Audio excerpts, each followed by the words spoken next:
Hey, howdy, freedom. That's a big word, a lot of strength in that word and a lot of depth. Freedom, I want freedom, boomity boomity boom boom, guns. They are part of freedom. If it wasn't for free men having guns, good guys having guns, we'd always speak in German. So bad guys do bad things and good guys need to be able to protect themselves and other people from the bad guys. And there are many associations that are fighting for this all the time in a lot of different countries because governments, that's a strength for governments, I guess. Call it a strength, call it something. They say to the left, hey, we're going to take guns away from all the good guys.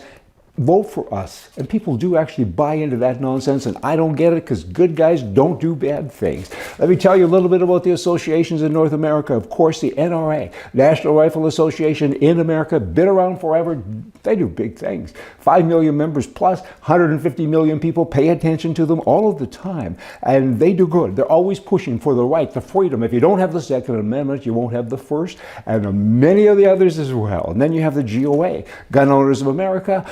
They started quite a few years ago and hundreds of thousands of members. They also do a great job, and together everybody's working towards freedom, the right to own a gun and do good things and be trained and know what you're doing. You have the right to defend yourself, etc. And then all the states in America, pretty much every one of them, I think, has their own association also. And then in Canada, you have NFA, National Rifle Association, National Firearm Association, I'll get it. They too do a great job. CCFR, Canadian Coalition for Firearms, outspoken, helping freedom. They're fighting a communist government though in Canada, I gotta tell you. And then the CSSA, they're the biggest in Canada, the Canadian Shooting Sports Association. I've worked with them for 15 years at least, and they're great people, and they're out there pushing for freedom all of the time. They have firearm legal defense as a push thing that they promote in all their newsletters and different things. And I believe a lot of their members have it. It was started 13 years ago by an independent group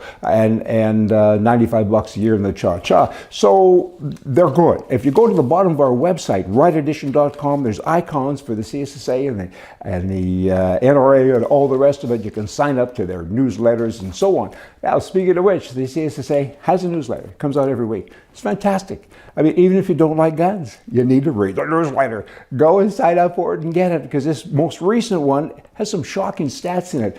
Every one of them do, but this one kind of resonated with me. September 1st, recently, a father of 4, he was 46 years old. He was defending his kids in a home invasion. He was killed. He was murdered.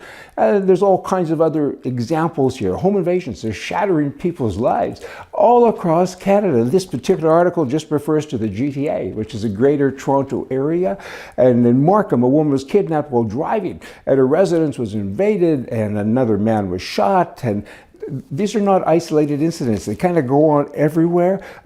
Peel police arrested the organized crime ring behind 17 brutal home invasions. They just don't go in and steal stuff. They go in and hurt people. It's not nice. Toronto Police Service data shows 131 home invasion robberies were reported by August for the year. So that's 8 months.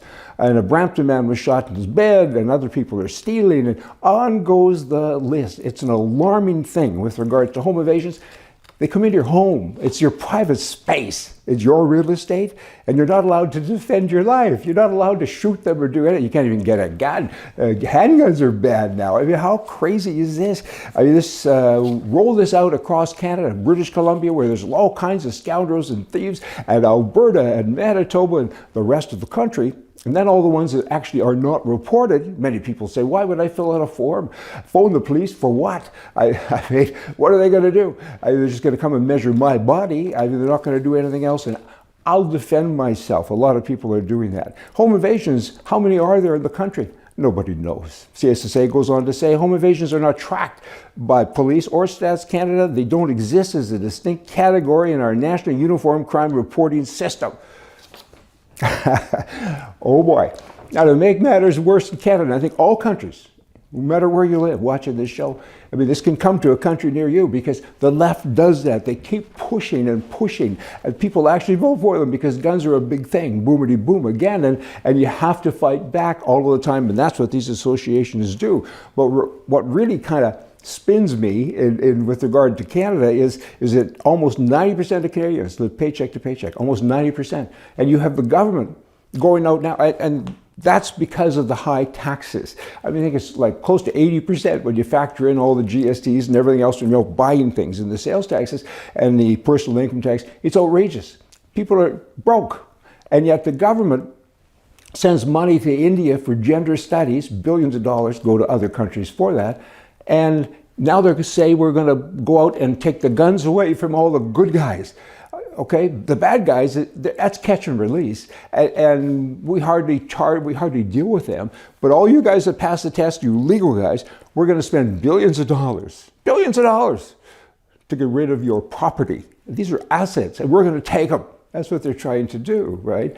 And paycheck to paycheck. So, hey, remember this next time you vote.